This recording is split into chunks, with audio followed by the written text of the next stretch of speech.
In the previous Prey Drive blog, I explored the role of genetics, epigenetics, and genome mapping in understanding the predation behaviors of dogs. It is important to acknowledge genetic influences on dog behavior, as dogs are evolving all of the time. With each litter, the genes from their parents do influence behavior. DNA is altered by the methylation, which affects gene expression in future generations depending on the behaviors of the mother. It is also equally important to also respect that the environment, learning through life, and the opportunity to rehearse behaviors especially successfully contributes to how much a dog's behavior is influenced. Early experiences for a dog will dramatically affect their behavior throughout their life. Researchers have found that if a dog was to be ill as a puppy, the guardians would experience more unwanted behaviors than that of a guardian with a dog who didn't experience illness or unwellness as a young dog. The documented behaviors found were fear-related behaviors and aggressive behaviors towards strangers, separation anxiety, barking and humping.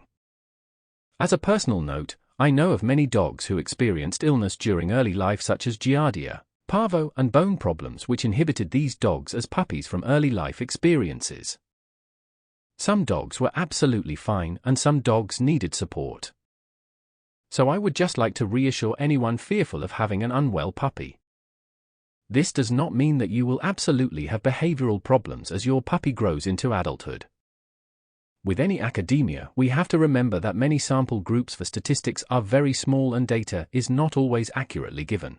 A poor diet and a lack of nutrients in a puppy's life can also alter their behavior as they grow. A dog's brain development is reliant upon polyunsaturated fatty acids, as the brain needs these nutrients for cognition and learning. If you would like to learn more about diet and nutrition, you can refer back to my previous blog on diet to learn more. Look at this post on Facebook. Phenotyping a dog is a delicate balance to include validity, sensitivity, and to be as objective as possible.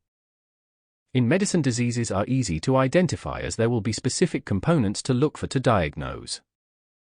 However, there is no such thing to identify behavioral traits, which makes diagnosis more complex and restrictive. Which means researchers rely on questionnaires from dog guardians to gather data. But we always have to be mindful that what the guardian interprets may not be accurate if there is limited knowledge as to the dog's behavior and motivations. Just as we as behaviorists would not understand the coding of blood tests, for example, whereas trained and experienced medical staff do know this. We are all experts within our own forums and professions, and this does not mean that anyone is lacking in knowledge, skills, or intelligence. We are simply on different paths of study. There are many tests that have been met with skepticism due to human error and bias when interpreting behaviors of a specific breed, especially if a particular breed is a favorite of the tester. This was shown by Diederich and Giffroy. They found in their research that there was a lack of standardization widespread within the parameters. These parameters included indoor and outdoor dogs, age ranges, social and environmental stimuli used. For example, when looking at sound sensitivities, there were far too many variables from an alarm clock to a siren. They also found a lack of standardization in canine laterality tests. Laterality simply means the preferred side the dog has, for example, being right-handed or left-handed.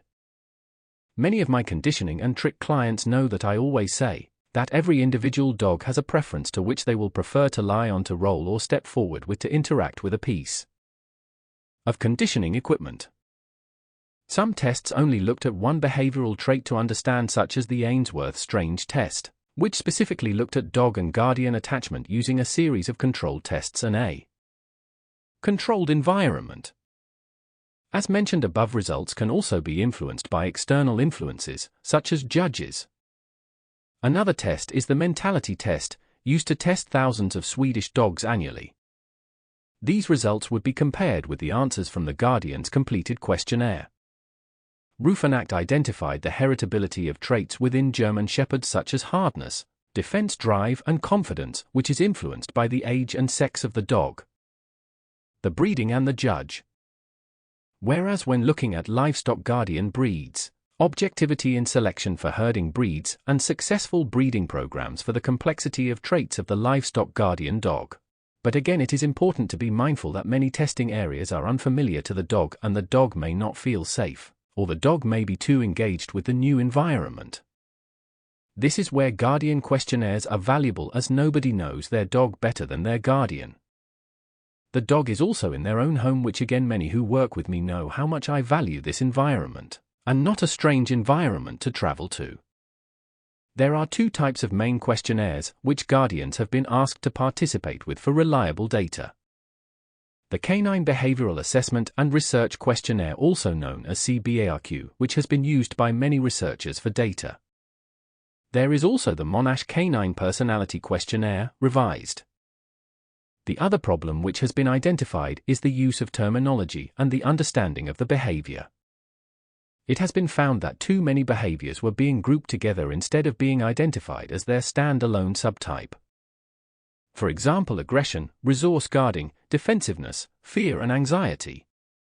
There was too much divergence between the emotional state and motivation of the dog as perceived by the testers, which meant as a stand-alone diagnostic tool the results would be inaccurate. This included 15 international veterinary behaviorists, which shows due to human error just how a dog's behavior and emotions can be interpreted in different ways, by using different language to identify essentially the same diagnosis of behavior or emotion. It may seem strange that I am breaking down and explaining genetics and phenotyping in depth to simply share how to work with your dog with prey drive and predation behaviors. But as said before in the previous blog, in order to truly understand your dog as an individual, we first need to understand all of the components that brings about this behavior for you both to be successful in your learning journey. References: Champagne F.A., Curley J.P., Epigenetic Mechanisms Mediating the Long-Term Effects of Maternal Care on Development.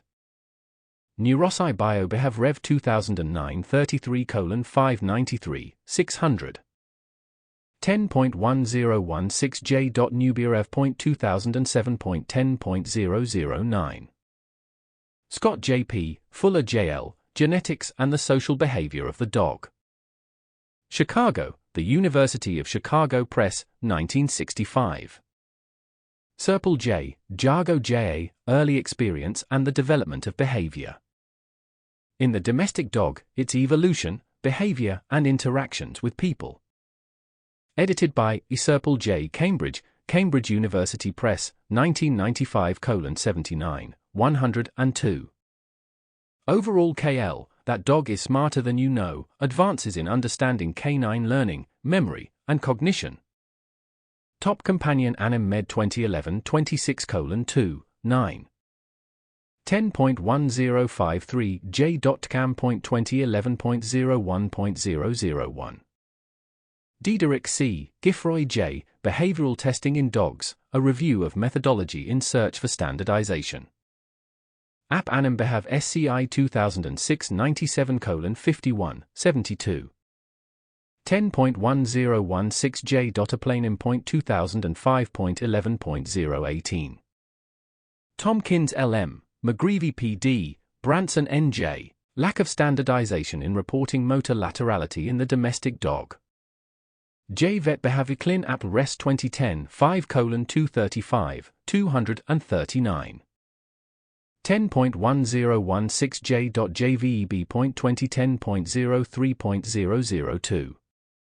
Topol, J., Miklosi Ksani, V., and Doka, A.